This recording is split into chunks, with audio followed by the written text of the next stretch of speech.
Nigeria, Oyo program themed biosecurity for sustainable poultry business in this critical period. All of us know that this is a challenge all over the nation. Hub of poultry production in Nigeria. It's just fitting that we should pioneer and be pace setters in response to the challenges facing poultry farmers all over Nigeria. It's a pleasure to welcome all of you stakeholders in the poultry value chain to this event. A kí gbogbo wa káàárọ̀ níbikíbi tẹ́ bá ti ń gbọ́ ohùn wa lónìí.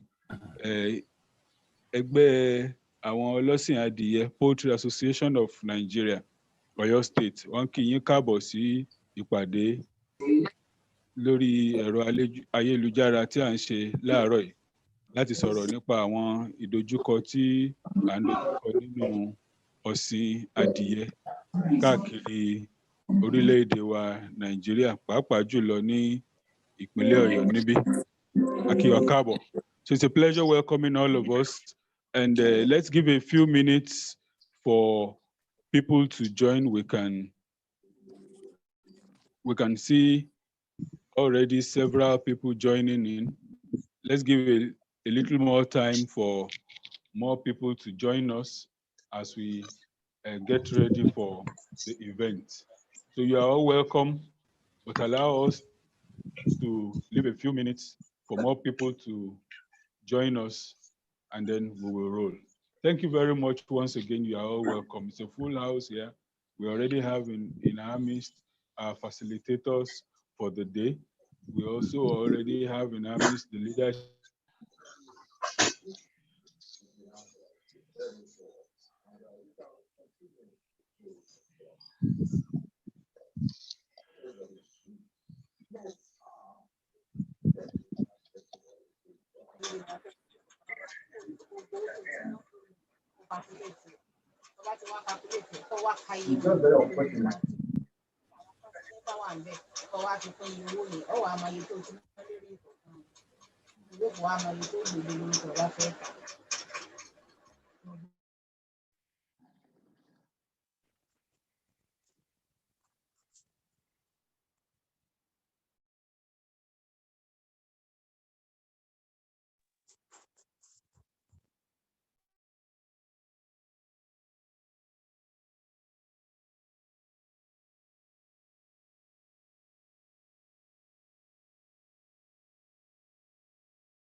It's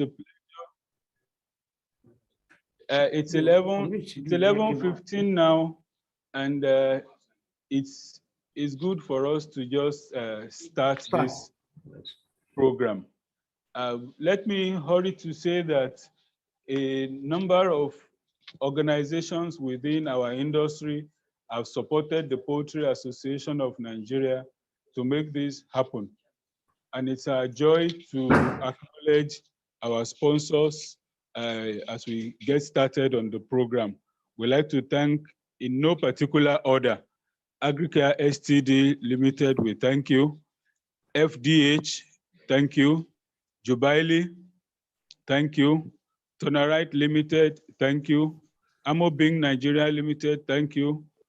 CHI, thank you. And also Apple and Pears, thank you very much for your support for today's program.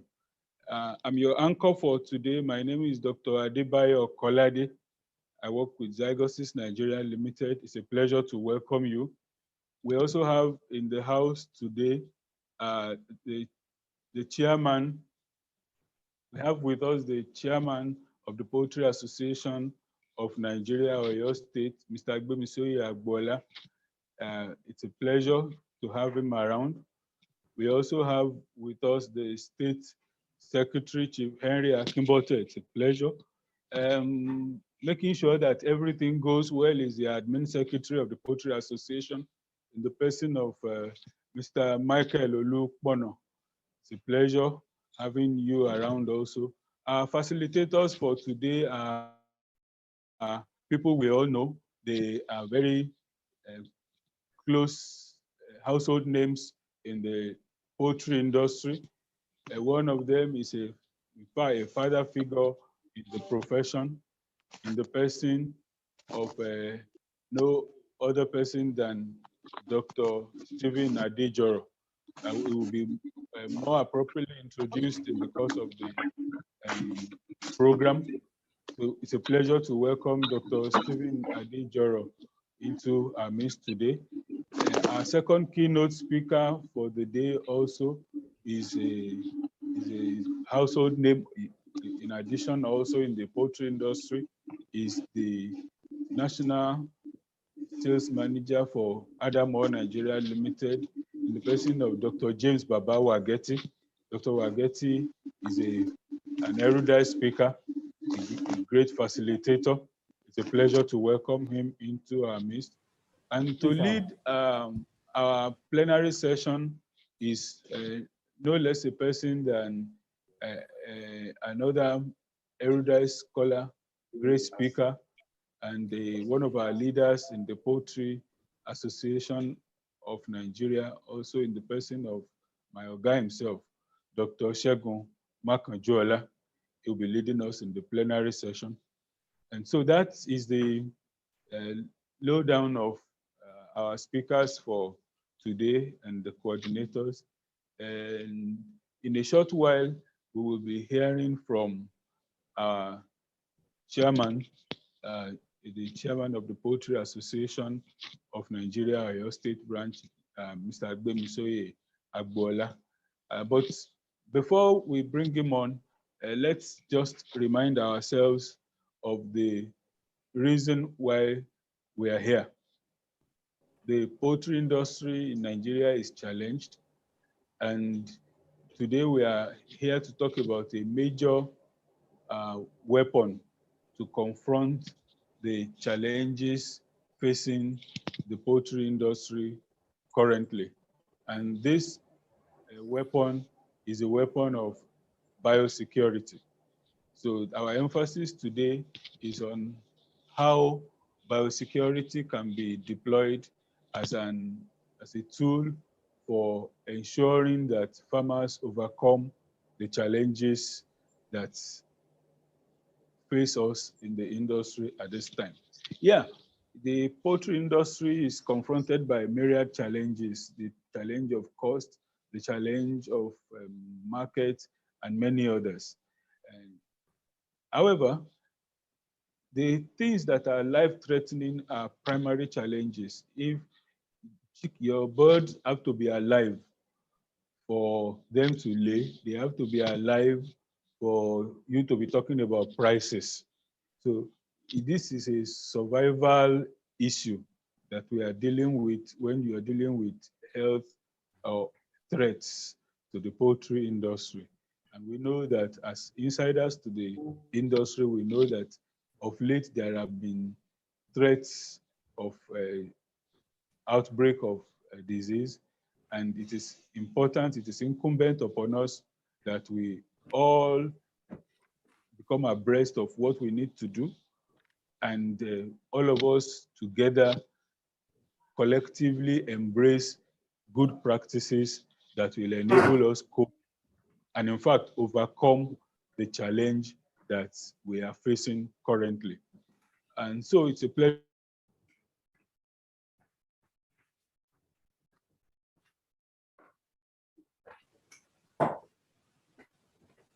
We can't hear you again, sir.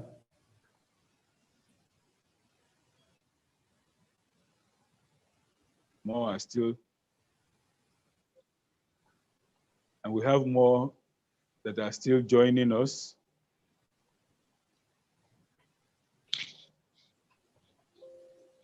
So now we will be bringing on board our chairman so that he can welcome us properly. So in a moment, we'll be bringing on board the chairman of the Poultry Association of Nigeria, Oyo State, Mr. Gbemisoye Agbola.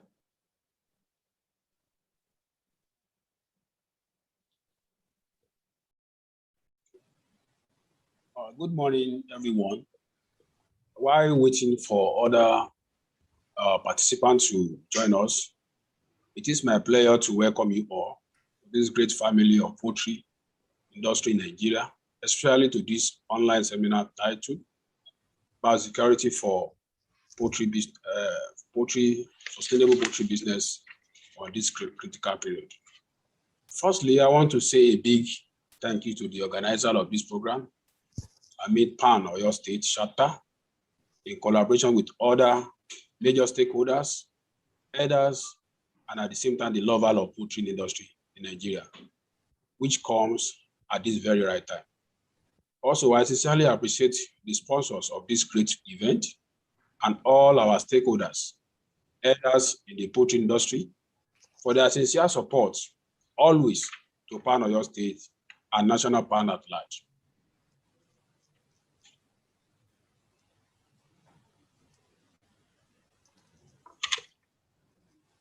I beg your pardon.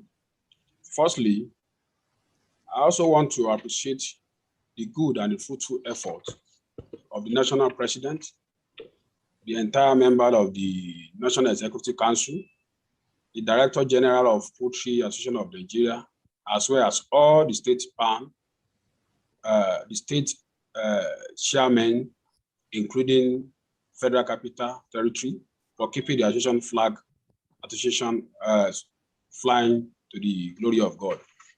At this junction, with heavy heart, on behalf of this great gathering, I want to sincerely empathize with our colleagues that were affected with recent outbreak of this recurrent avian influenza. May God, in His mercy, restore them back a multiple fold. Amen.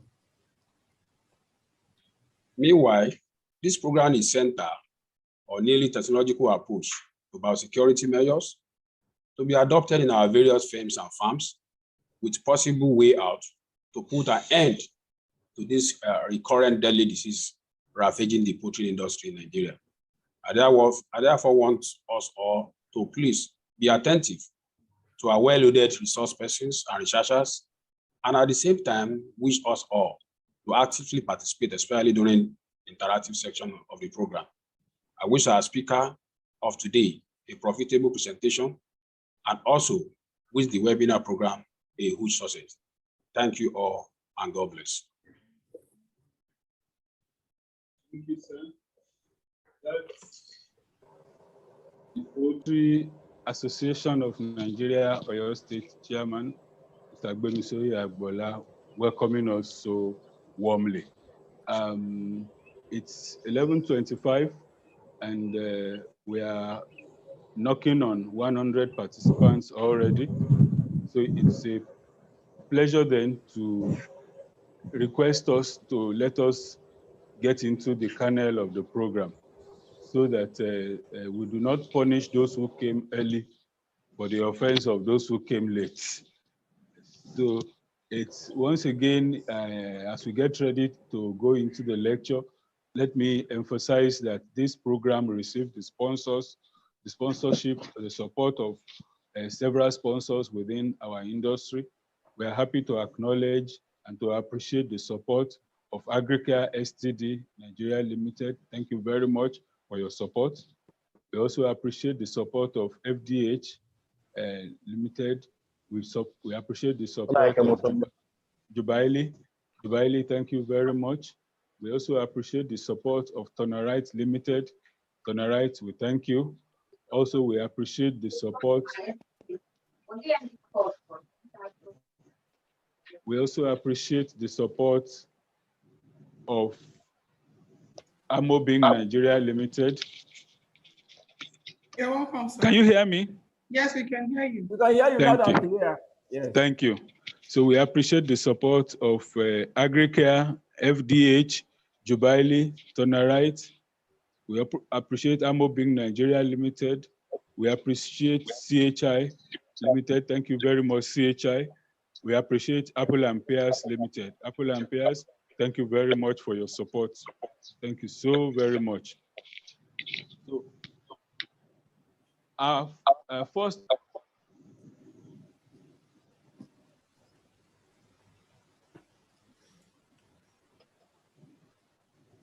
first keynote speaker for today, as I said earlier, is a father figure in the profession.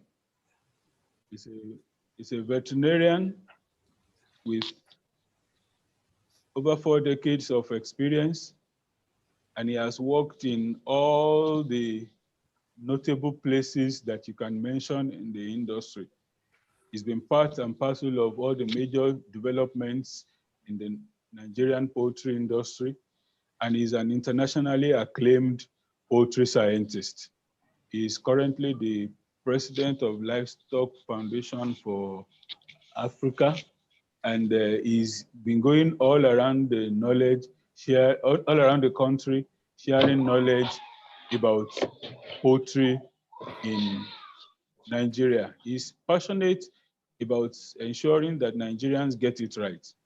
He's one of those whose concern is very deep, that the poultry industry in Nigeria should be able to compete favorably on the international scene. And fortunately for us, we can call him a son of the soil. He has lived all his life in Ibadan, and he's an insider to all that is happening among us here. So it's a pleasure to welcome into our midst today and to yield the floor for what I know will be a very profound and insightful presentation. Our first keynote speaker for today, Dr. Stephen Adejoro. Dr. Adejoro, you are welcome, sir. Thank you very much. Thank you, viewers. God bless you.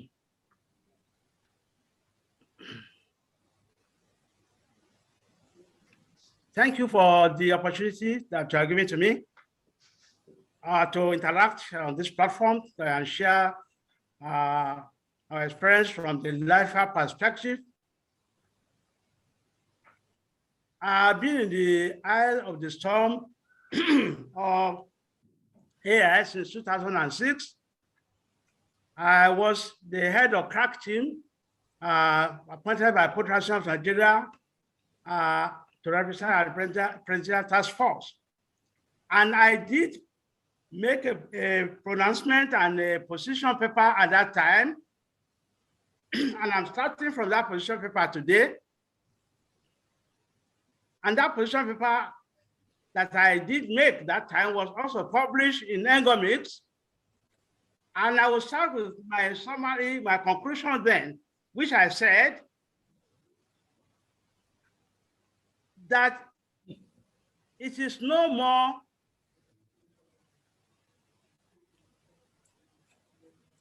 beg your pardon. I said compensation may not be suitable, sustainable in a monolithic resource economy. Crude oil declining revenue, like in the case of Nigeria, compensation may not be a sustainable strategy to apply in the control of AI disease. I said that critics of vaccination as a synergistic option must realize that vaccination is not the initial cause of AI, but remain a valuable tool if used wisely under a properly formulated policy. And this was published in 2007, and today it's as if a prediction was made. The federal government of Nigeria has not been able to sustain the policy of stamping out because of the declined resources. Oil prices have crashed, revenue are not available to sustain outbreaks all over the country. So government came out with a policy that we say in Lifa is a discriminatory policy. This policy is that if your birds are more than 3,000 and your farms suffer from AI, it's as if you're on your own. But farms that are less than 3,000 will be compensated. But we say in Lifa that this is not acceptable to us, that this is highly discriminatory to high investors who have gone to source for funds in the bank at a high cost of capital to leave them on their own, that compensation. So now, the above position is now vindicated by the data I'm going to be presenting on epidemics so far from 2006 to 2019 that this study was conducted, direct losses that we have suffered in the industry, livelihood vulnerabilities, and the effect of AI impact on the gross domestic product of the country. This, I hope you can see this slide. Are you following me? Yes, yes, sir. Yes. Okay, I hope you can see this slide. This slide Yes, is sir, talking we about can two see. things here. Definition of avian influenza as a devastating viral disease of poultry with zoonotic implications on human health, apart from the huge economic impacts arising from direct and indirect consequences on poultry industry. We know that it's zoonotic, but we hardly have been able to identify 2, 3, 4, 5, 6, 7, 10 people that have been affected in Nigeria. We had one in 2006. We say, some of us say it's doubtful, I don't know. But the impact of this on the industry is what I show as a graph on the right side there. You can see that we are showing here about 3 different offshoots of AI in Nigeria, 2006, 2008, showing the local government that are affected and showing the number of farms that are affected. Then the second surge, 2015, 2016, and the recent surge, the third surge, 2017 to 2019. Of course, there's another surge that is coming now that we have not updated, but which we will update later. This is the core area that I want you to please focus on, is the epidemiology and the economic and social influence of avian influenza that are presented in our study. 2006 to 2008, there were 28 local governments that were affected in Nigeria, only to shoot up to 114 local governments in 2015 to 2016 outbreaks, and 150 local governments up to 2019. The total number of farms that are affected in the start was only 62 farms. Went up to 464 farms in 2015-16 and has gone up as far as to 1,347 farms as I have studied in 2019. The total number of birds exposed was marginal, 500,000, 2006, went to 3.7 million birds in 2016, and now standing at about 10 million birds that were affected.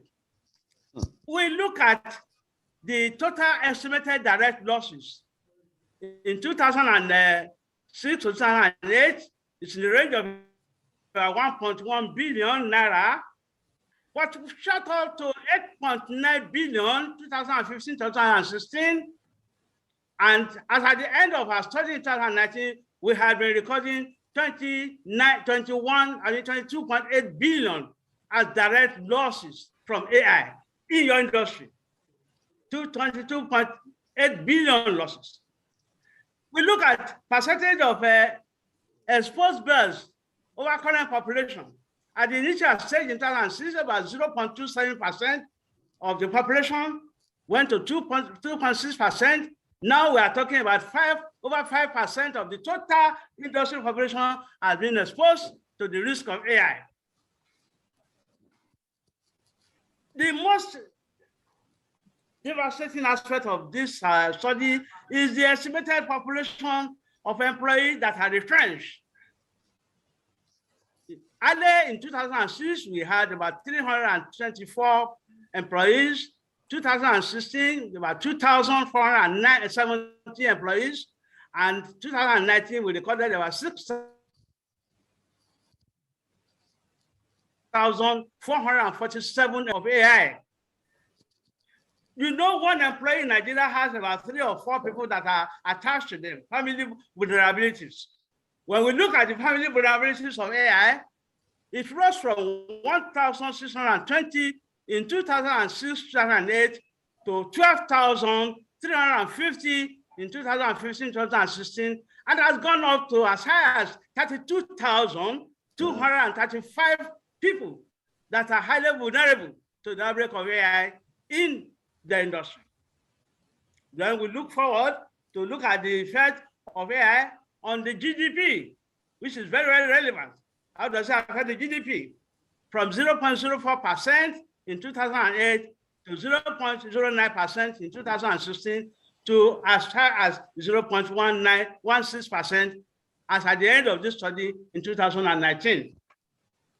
This is what I've shown here infographically. You see on the bar graph on the right side, the effect of AI loss on national GDP that has a progressive increase of the effect of AI on GDP. It's going directly into the GDP. So it is highly devastating. It is of a great concern. And this is your industry. And I'm happy that you are here listening to that. The next slide, please. Then avian influenza most recent outbreak is what we now call in Lifa as the fourth shock.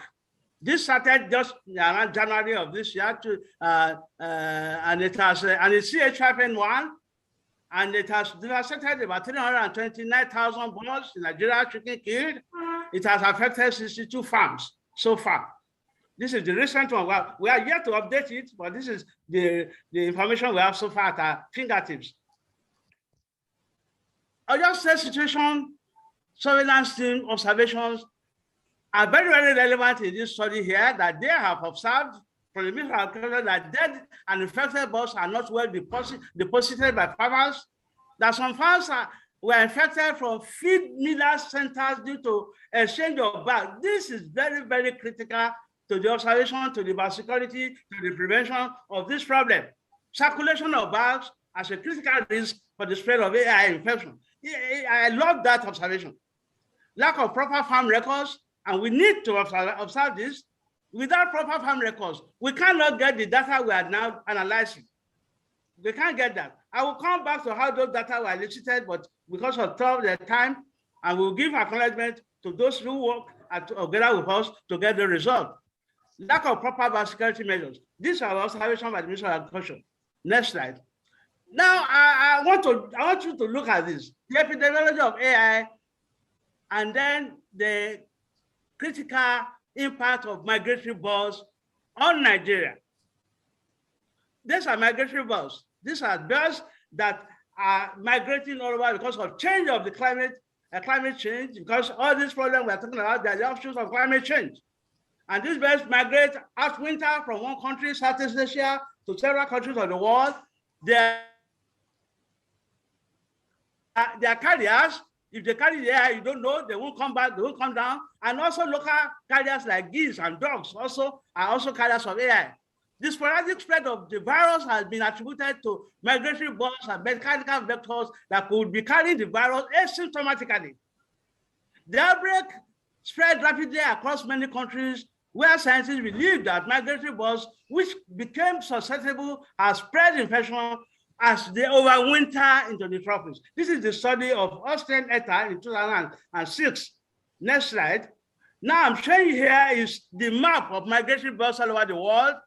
There are 8 migratory birds in the world that are just moving all over the world, and unfortunately in Africa, 3 of them are coming to Africa. 3 of them are coming to Africa. If you can see the slide, we have indicated them with the color pink, blue, and this they go from. And Nigeria perpetually has one that is coming to Nigeria every year. So Nigeria is sitting at a risk of an annual outbreak. Nigeria is sitting at a risk of a biannual outbreak because of the perpetual migratory birds. And you see some of the migratory birds, they cross themselves at various places. They all come and they spread these diseases along the countries which they go through. I want to know whether people are following me, please. We are following you, sir. We are Yeah, following thank you. you very much. Yes, we are. We are following you. We are following you. Thank you. Mitigating the Yes, we are Nigerian risk. following you. Mitigating the Nigerian risk. If we say Nigeria is sitting at a risk, that a particular migratory bird will come in potentially every year, and you see outbreak occurring between January and February. That's every year when the occurs January and February. And now, how do we mitigate the risk in Nigeria? Now we said there must be constant surveillance study on migratory birds in Nigeria. Let me bring this to the knowledge of average farmer. What we are saying is this: if these migratory birds are the risk, and if government, by the virtue of the wisdom of government and power of government and financial resources of government, decide to fund research institutes and fund them and say, study the for us.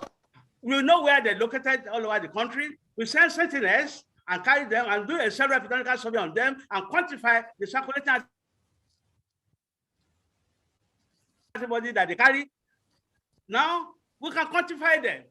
We can translate the finding into percentages on state basis, on state level. We can then create what we call an epidemiological risk map of AI in Nigeria, so that the decision maker, like the Minister of Agriculture, can look back at his office and see the whole of Nigeria and say, yes, in Taraba State, we have about 3% in the social state, 21%, in this state, 0.something%.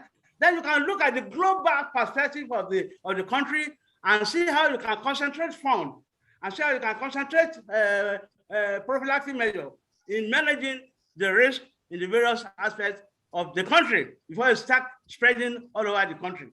Next slide. Now, and we said, what is OIA saying? OIA is the final arbiter, is the world body that is responsible for it. But let's look at what they are saying. OIA reported that it is no more ethical to exclude vaccination from the proactive management of AI, especially in developing countries that high economy could not support some out and compensation. That is OIA talking. It is no more ethical to exclude vaccination from your holistic management or portfolio of management,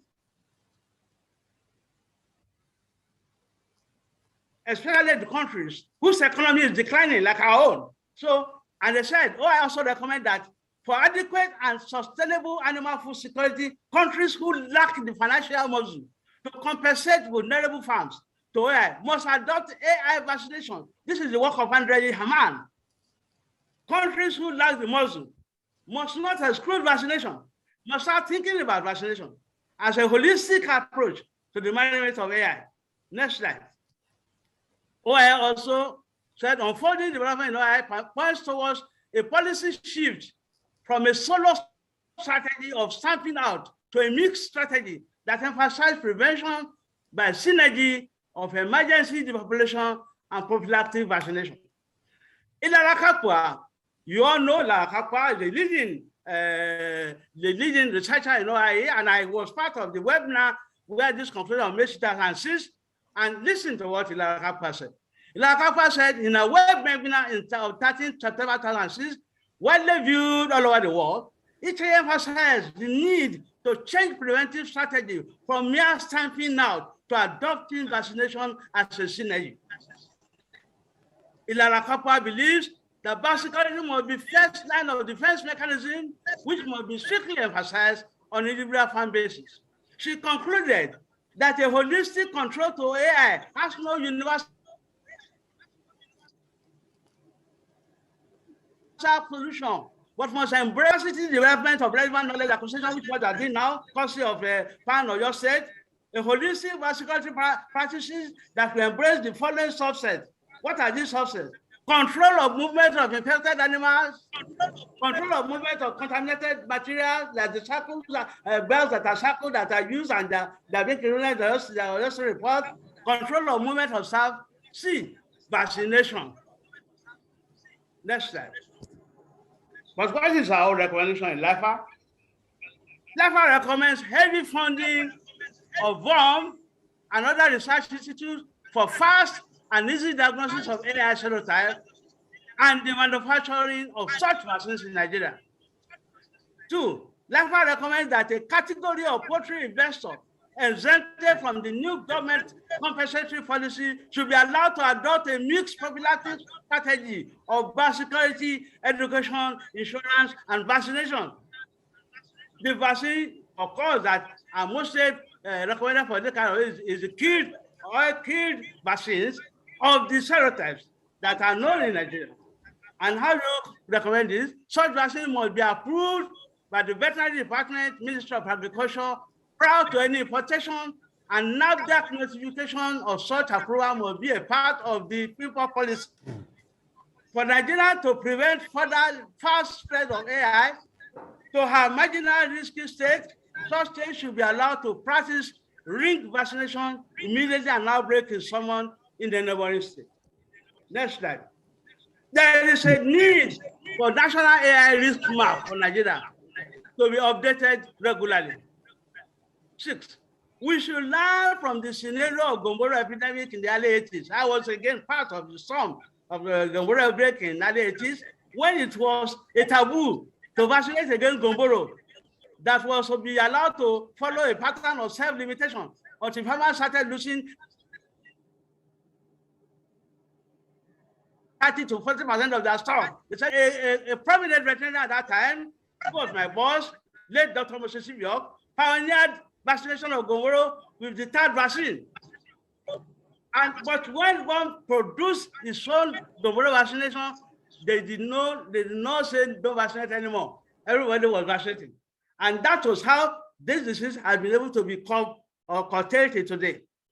If today one has produced an AI vaccine, will government still recommend that our farmers must not vaccinate for this disease? It's a question for all of you to answer, please. Ladies and gentlemen, because of time factor, I want to conclude. We believe that before BOM arrives at our own vaccine production, imported vaccine of the strains identified in Nigeria should be allowed on import license by the Ministry of Agriculture, Department of Veterinary Sciences, when NAFDAC and Customs should be duly notified before importation. Ladies and gentlemen, avian influenza has come to stay with us in Nigeria, like Newcastle, like Mares, like Gomboro disease, and several other diseases that are now being vaccinated for by farmers to stabilize their investment. Therefore, we don't know why we cannot recommend or we cannot persuade government as an NGO on a persuasive measure, government to look into the possibility of adopting a synergy, even as being prescribed by OIE, that vaccination should be part of the holistic approach in the management of this disease in Nigeria. Acknowledgement.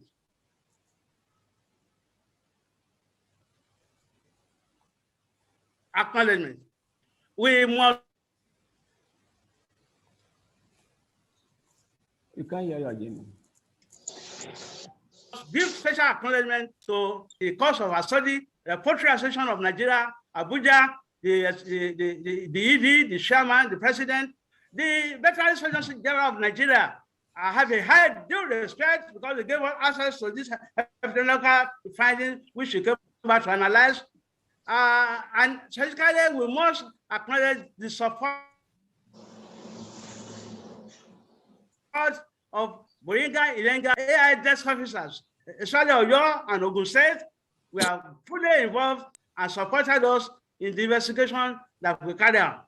And lastly, the staff of Livestock Industry of Africa, and in particular, our NGO data analyst, Mr. Lawal, our PhD in view. We thank you very much for listening to this short brief, and we appreciate that they will form part of your decision making in presenting a solid communicate to government of a way forward in the management of this menace in the Nigerian industry. Thank you very much. Thank you very much. Wonderful. Very much. God bless you. Thank you very much, sir. That was a very powerful presentation. Very powerful, sir. Thank you. This is great, especially on vaccination. This is great, Doctor. Yeah. Stephen, God bless you, sir. God bless you, sir. God bless you, sir. You are speaking, and please, I may be out of this garden. I have heard what I want to hear. Dr. Adijoro has spoken, and he has spoken well. Thank you all. You're welcome. Thank you very much. Don't be out. Stay with us as much as possible. Thank you, yes, sir.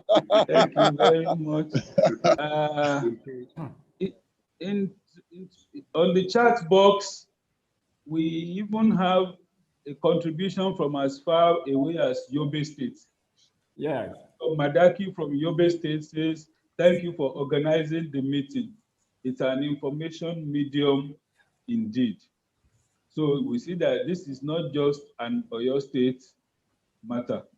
It's a national, it has national reach. And I believe that what we will come up with at the end of this will also have national impact. Thank you very much for your presentation, Dr. Adejoro. It was wonderful. On the screen, I can see the national president of the Poultry Association on the screen. Thank you very much, our national president. So now that we can see you, do I have the indulgence of my chairman to allow you to say a sentence or two? It's the one that put us, all of us here. So our national president, Ezekiel Ibrahim, please, let's have you say a few words before we go to our sponsors. Don't forget, everyone, Dr. Wageti is still going to speak. So our national president, you have the floor, sir. Yes, good morning all for this wonderful event. Are you hearing me? Yeah. We are hearing you loud and clear, sir. Yes. I really appreciate the organizers of this seminar at this particular time. It is so apt, it is so important. I can't thank you enough, especially our daddy, Dr. Adejoro, Dr. Wageti. I've been following you, doing so wonderfully on the field. Your support has been so important for the survival of the poultry industry. Thank you, sir. I am going to listen. Beyond listening, I will appreciate at the end of the day, let's have all these documents together. And at the national level, we have to really push the government to understand our situation. Beyond that, while our daddy was speaking, my mind is going very far. Actually, I was thinking that we should have a poultry bank. We are going to put this to the CBN and the government, because now we have agri-bank. It's so generalized. But I believe the driver of any economy in the world when there is crisis is the poultry, because it's the quickest way of return on investment. This is the quickest way you can get food on the table of the people. It is not going to be, my thinking, is not going to be wholly government funded. Let us farmers buy into it, buy shares. Then on the board, we have the private sector, the investors, the Poultry Association, and the government, so that we have cheaper fund for research. These people are using the limited resources, support even not from us, but from outside. And how could it have been much better if we also lend their support to these our researchers. Believe you me, the poultry industry has a great potential, and a lot of people are looking onto us. A situation is coming that we may not get the assistance we are used to getting, because if we see the crisis in Europe and America, they may not have the extra. So it's time for us to look inwards. I'm not talking for now, because all of us are trying to survive. And it's this type of thing and the resilience of the farmer. It's going to be a matter of time. We are going to be over this. But what will be our focus? What can we think we'll do to leave a better legacy for the younger generation coming up? Once again, Oyopan, I can't thank you enough. Well done for thinking about this seminar at the right time. All the sponsors, our industrial players, CHI, Agritech, Armor Beans,